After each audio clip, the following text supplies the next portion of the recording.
Now, there could be more than 7,000 buildings across England with dangerous cladding that are yet even to be identified. Even fixing the properties authorities do know about may not be completed until 2 decades after the Grenfell Tower disaster.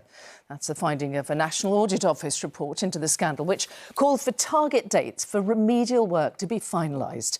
Our social affairs correspondent Sarah Corker heard from householders who are trapped in unsafe homes. In almost every corner of the country, there are communities caught up in the cladding scandal.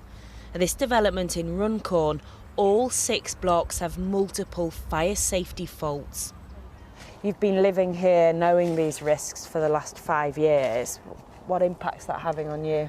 It's been horrendous. If the fire starts in one of these buildings, we've been told it's a tinderbox. It's gonna go up. The defects were found in 2019. Since then, Gail has been trapped here, unable to sell and paying huge insurance bills. I want out. I can't cope anymore. I just want it to end. It's been hard, really hard.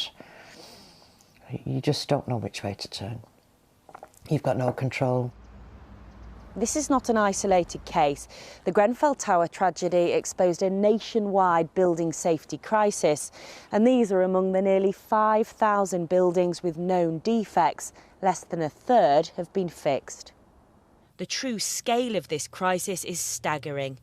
The National Audit Office report warns 60% of buildings with fire safety faults are still to be identified. That's more than 7,000 mid and high-rise blocks. And fixing all flats with flammable cladding will take until 2037. That's 2 decades after Grenfell. It will cost an estimated £16.6 billion. Almost a third of that will be footed by the taxpayer. Honestly, those who own buildings have no excuse not to be taking action on this dangerous cladding. There's been funding made available. They've got to make sure that they take the action that's needed. Social housing providers have also warned they're under enormous financial pressure. For the first time in our history, we're selling social homes in order to fund building safety works.